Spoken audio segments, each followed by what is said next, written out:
15 minute तक firing की जाती है। नाज़रीन कराम, 5 लोग गली में खड़े होके और 3 लोग छत पे खड़े होके फायरिंग करते रहते हैं। 5 ਬੰਦੇ ਥੱਲੇ ਸਨ, 3 ਬੰਦੇ ਛੱਤ ਤੇ ਸਨ। ਫੈਰ ਉਹਨਾਂ ਤਸੱਲੀ ਨਾ ਕਰਦੇ ਰਹੇ ਨੇ, ਇੱਕ ਮੈਗਜ਼ੀਨਾਂ ਲਾਗੋ ਭਰ ਦਿੰਦਾ ਰਿਹਾ। एम्बुलेंस को नहीं आने दिया जाता।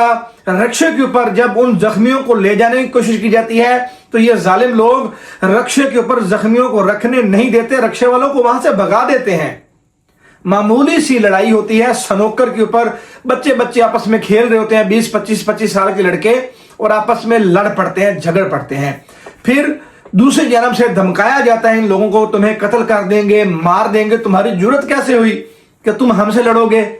तो ये जो बेचारे गरीब लोग हैं, मेहनत मजदूरी करने वाले लोग हैं, ये महल्लेदारों को इकट्ठा करते हैं और उनके बड़ों के पास जाते हैं सुलह करने के लिए। तो वो कहते हैं अच्छा कोई मसला नहीं, आप ऐसे कीजिएगा, कल उस्मान को ले आइएगा और आप यहां पर आके बैठिएगा, हम आपसे सुलह कर लेंगे। बस आपने करना क्या, आपने हमारे ये 20 साल का जो लड़का है ना, इससे आपने माफी मांग लेनी है, मसला खत्म हो जाएगा, कोई कुछ नहीं कहेगा आपको।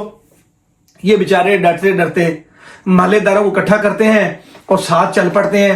चलो जी, हमारा लड़का माफी मांग लेगा, हम गरीब लोग हैं, हम उससे माफी मांग लेते हैं। ये माफी मांगने के लिए गली में पहुंचते ही हैं तो वही लड़का नाजरीन, उसके साथ 7-8 लोग और मौजूद होते हैं। 5 लोग गली में खड़े होते हैं, 3 लोग छत के ऊपर, और 15 मिनट तक कोई बात नहीं करते सिवाय फायरिंग के। सीधे फायर खोल देते हैं लोगों के ऊपर। और मौके के ऊपर 3 लोग, एक जिसने सुलह करनी थी जो माफी मांगने जा रहा था, दूसरा उनका महल्लेदार, तीसरा उनका महल्लेदार। एक बच्चा है 8 से 9 साल का, उसके मुंह के ऊपर गोली लगी नाज़रीन। 7 लोग जख्मी हैं।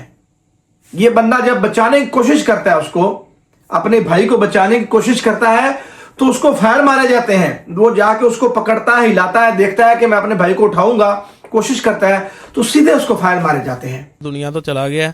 ਇਹਨੂੰ ਜਦੋਂ ਮੈਂ ਵਾਪਸੀ ਪਰਤਿਆ, ਮੈਂ ਵੇਖਿਆ ਡਿੱਗੇ ਨੂੰ, ਇਹਨੂੰ ਮੈਂ ਚੁੱਕਣ ਲੱਗਾ ਵਾਂ, ਫਿਰ ਉਹਨਾਂ ਮੇਰੀ ਬਾਜੂ ਤੇ 2 ਫੈਰ ਮਾਰੇ ਨੇ। ਜਦੋਂ ਮੈਨੂੰ 2 ਵਜੇ ਨੇ, ਫਿਰ ਮੇਰੇ ਕੋਲ ਹੋਸ਼ ਨਹੀਂ ਰਹੀ, ਫਿਰ ਮੈਂ ਥੋੜਾ ਜਿਹਾ ਪਿੱਛੇ ਹੋਇਆ ਵਾਂ। ਜਦੋਂ ਚੁੱਕਣ ਲੱਗਦੇ ਸਾਂ ਉਹ ਫੈਰ ਮਾਰਦੇ।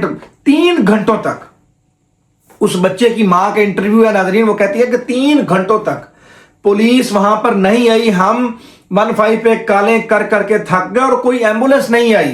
हम रिक्शे लेके वहां पर गए कि अपने बच्चों को वहां से उठाएं, उनको अस्पताल लेके जाएं, लेकिन इन जालिमों ने वहां पर रिक्शे वालों को खड़े नहीं होने दिया, उनको भगा दिया, उनको भी धमकियां लगाई, दफा हो जाओ, तुम्हें भी मार देंगे। वो रिक्शे वाले बेचारे भाग गए। कोई मोटरसाइकिल पे कैसे पहुंचा अस्पताल, कोई कैसे पहुंचा। आप उस इलाके में जाएं, इमाम कॉलोनी में जाएं और लोगों से पूछें, वो आपको बताएंगे कि ये कितने खतरनाक लोग थे। ये मंशियात फरोश थे, ये आइस बेचते थे, इनके ऊपर पहले भी बेतहाशा मुकदमात दर्ज हो चुके हैं, लेकिन पुलिस इन्हें कभी भी गिरफ्तार नहीं करती थी। अब भी लवाहिकीन ने इल्जाम लगाया है कि वो इनको गिरफ्तार करने में सुस्ती बरत रहे हैं, और जो दफात बनती हैं कानूनी तौर पर, 7 लोग जख्मी हैं, 3 लोग इस दुनिया से जा चुके हैं नाजरीन। एक बच्चा भी शामिल है जो जख्मी हुआ है, एक राहगीर है बेचारा जो वहां से गुजर रहा था, लेकिन पुलिस वाले वो वाली दफात नहीं लगा रहे। शेखुपुरा थाना फिरोजवाला लगता है इनको। तमाम सुनने वालों से गुजारिश करूंगा कि आप इसके मुतालिक जरूर एहतजाज कीजिएगा, और अगर आपके जहां जहां पे ताल्लुकात हैं वहां पर फोन कीजिए, एप्लीकेशंस लिखिए, और इन गरीबों को इंसाफ दिलाने में अपना जितना भी आप हिस्सा डाल सकते हैं जरूर डालिए। क्योंकि जिस मां का बच्चा गया है, जिसका भाई गया है, जिनके जख्मी हुए हैं, ये वही दर्द जानते हैं कि ये कैसा दर्द है, कैसी तकलीफ है।